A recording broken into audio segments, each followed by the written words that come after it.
Hey guys, how's it going? Today I want to speak about the subject of how much does language affect our thinking?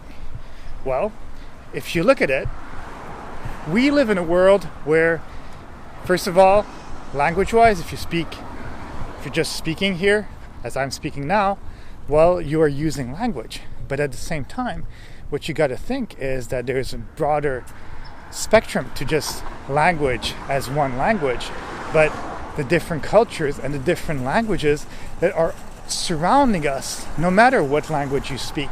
If you live in a westernized society, such as the city of Los Angeles, like I'm living, or most real places in the world that are not remote, well, the chances is that you're going to be exposed to different languages. And if you really think about it, even if you're not speaking that language, you're still going to be exposed to the culture of that language. You like Japanese food, right? You like Chinese food, you like Mexican food, Argentinian food, Brazilian food, etc. Depending on what you like to watch on TV. For example, I know that even growing up in Europe, I watched a lot of American television because that's what it was. And then what happens is that you get affected by that culture, and I think that most of the world starts thinking like that culture. And I'm going to say this too, is that if America didn't have that big movie industry where they would be constantly advertising their way of life and making us dream of that way of life, I don't know if we would be so much aware as we are of America. America wouldn't be king in the same way.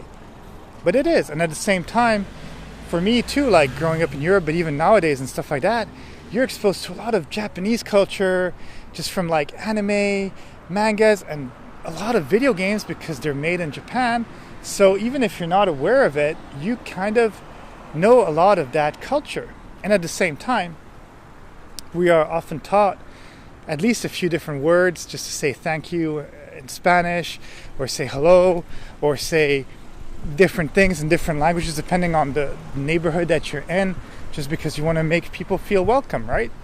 And for example, myself, I grew up speaking Italian and French, then learning some Dutch at school, and even later on, just because out of curiosity, I wanted to learn some Japanese. And living in LA, you're exposed to so much Spanish that you end up speaking Spanish too.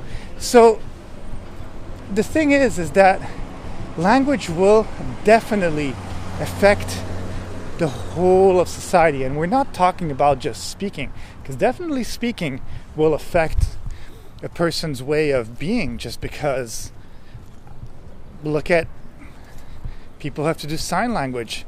That's also speaking too. It might not be verbal, but it is. And a lot of the cues, even within animals, if you've ever lived with a dog, a cat, or birds, or whatever animal, you can see that they have very distinct social cues, and they're able to tell you exactly how they feel. Like you can usually tell if an animal is sick, or if an animal is tired, or it's about to hunt its next prey, just by looking at the way that it's moving. And that is language too.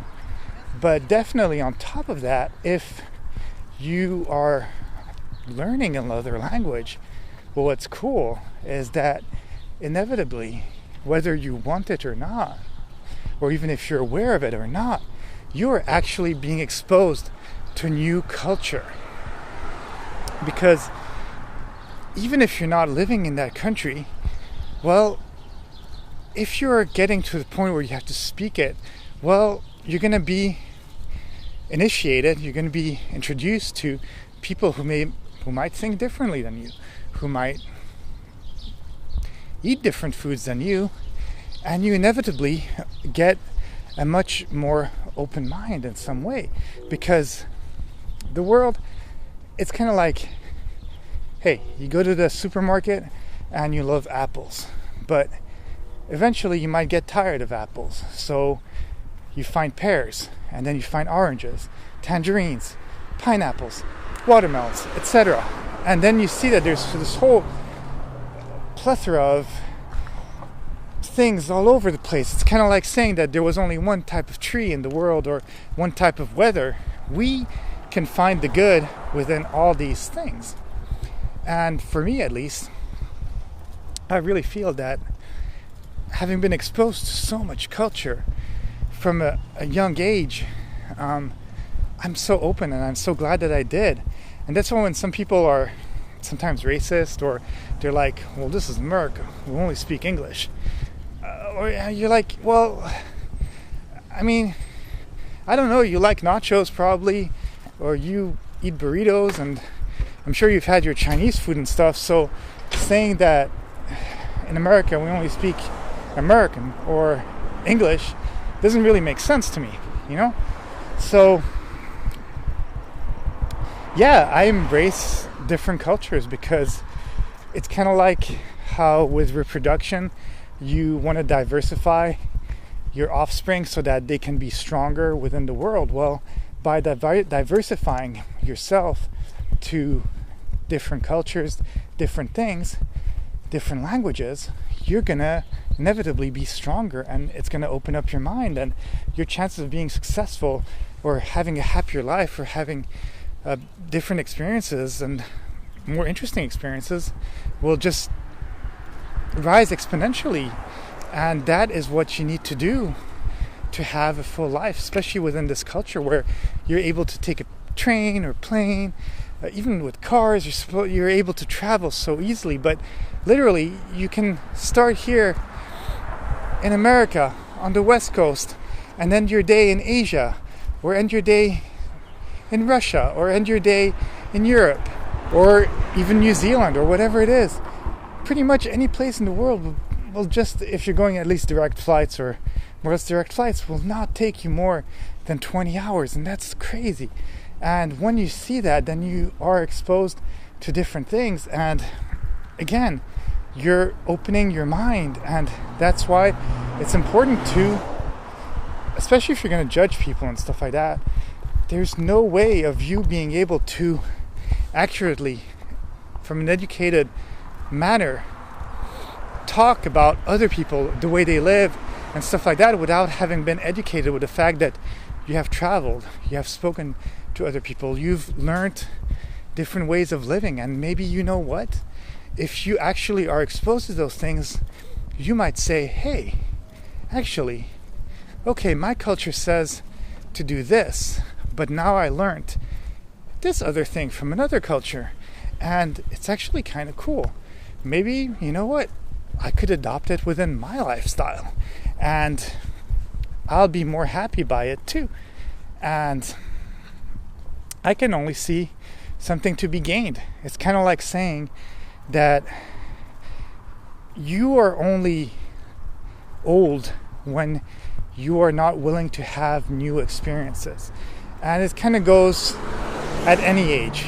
You could be basically dead at 20 years old, even if you're alive and your heart is pumping. But if you're not open to different experiences, different languages, different ways of being, then, well, that means you're not affected by the world. And if you're not affected by the world, I guess you're not affected by languages, but at the same time, you're not affected by anything. So I don't know what the point of living would be.